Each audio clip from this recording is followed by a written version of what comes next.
के कपड़े खून से सने हुए थे, चेहरे पर भी खून ही खून दिखाई दे रहा था। उसके खुले हुए बाल तेज हवा में लहरा रहे थे। उसके हाथ में एक प्लास्टिक की थैली थी। उस थैली दौड़ गया। हे भगवान, कौन है ये औरत? इसके शरीर पर खून की ये बूंदें कैसी? अरे, वो प्लास्टिक के थैले में क्या लिए जा रही है? लोगों के मन में बहुत सारे सवाल थे, लेकिन उन सवालों का जवाब किसी के पास नहीं था। सुकन्या सड़क पर चली जा रही थी। वहां भी हड़कंप मच गया। अरे कौन है ये औरत? इसका कहीं एक्सीडेंट हो गया क्या? ये कहानी कुछ और है। वे दोनों हवलदार बातें कर ही रहे थे कि सुकन्या मर जाती। उसके बाद सुकन्या ने अपने हाथों में लिए प्लास्टिक की थैली को इंस्पेक्टर अर्जुन की तरफ बढ़ाया। ये क्या है? यही है वो राक्षस। उसका वध करके मैंने इसका सिर काटकर इसमें डाल दिया है। मैंने जुर्म किया है, मुझे गिरफ्तार कर लीजिए। लेकिन मुझे इस बात का कोई अफसोस नहीं है। मैं बहुत खुश हूँ, बहुत ही ज्यादा। सुकन्या, क्या हुआ तुम्हारे साथ? तुम मुझे खुलकर बताओ। सुकन्या के पति का नाम था राकेश, उसकी सास का नाम था सुमित्रा। राकेश और सुमित्रा दोनों की आस्था एक साधु में बहुत ही ज्यादा थी। वे दोनों उस साधु से बिना पूछे कोई काम नहीं करते थे। यूं कहिए कि उस साधु का ही राज चलता था सुकन्या के घर में। सुकन्या को अब भी याद है, जब वो पहली बार उस साधु के आश्रम में गई थी तो वो उसे कैसी भूखी नजरों से घूर घूर कर देख रहा था।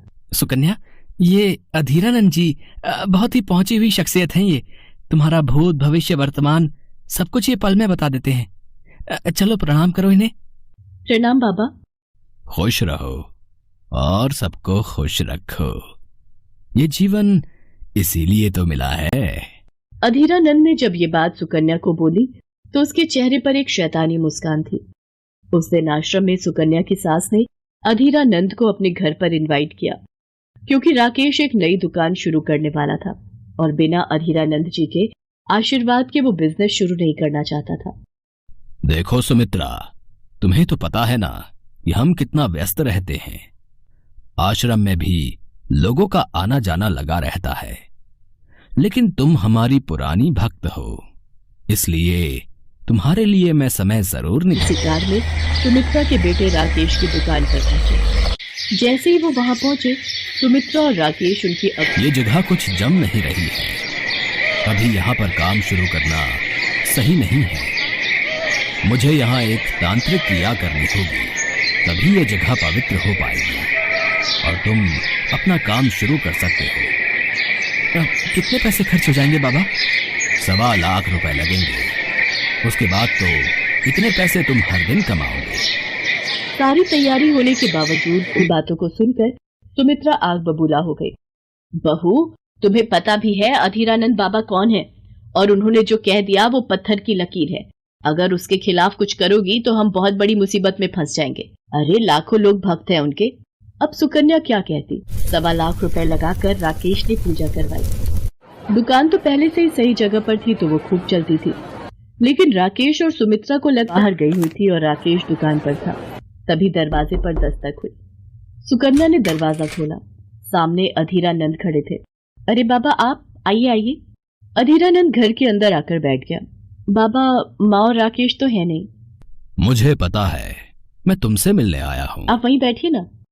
अरे, हम थोड़ा तुम्हें और भी नजदीक से देखने और महसूस करने आ गए। ये कहकर अधीरानंद ने सुकन्या का हाथ पकड़ना चाहा। ये क्या कर रहे हैं आप? दूर हटिए, हटिए दूर, नहीं तो मैं शोर मचाऊंगी। सुकन्या, पागलपन मत कर। देख, तेरी किस्मत अच्छी है कि मैं तुझे भाव दे रहा हूँ। आप अभी के अभी यहाँ से निकल जाइए, नहीं तो बहुत बुरा होगा। ये कहकर उसने किचन में पड़ा चाकू उठा लिया और उसे अधीरानंद की ओर दिखाते हुए कहा, हटिए नहीं तो चाकू पेट में उतार दूंगी। तू सही नहीं कर रही है।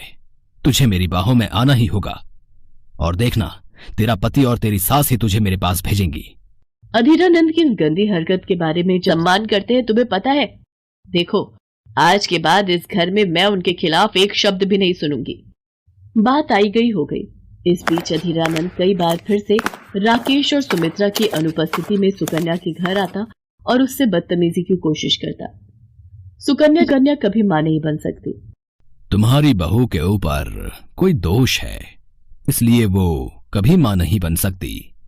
इसका उपाय क्या है बाबा? उपाय ये है कि उस दोष के निवारण के लिए भरी है। राकेश और सुमित्रा सुकन्या के लाख मना करने के बावजूद उसे आश्रम में छोड़कर वापस आ गए।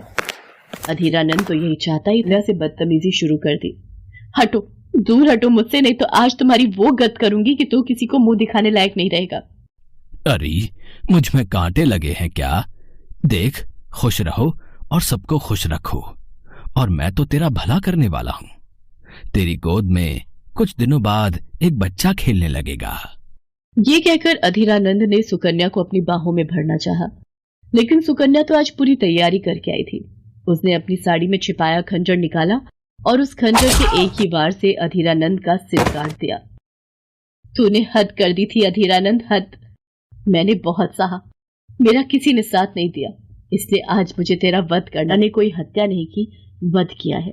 सुकन्या ने जज के सामने सारी सच्चाई रखी और अधीरानंद की हत्या का कारण बताया। सुकन्या को 5 साल की सजा तो हुई, लेकिन उसे संतोष था कि उसने एक राक्षस के बोझ से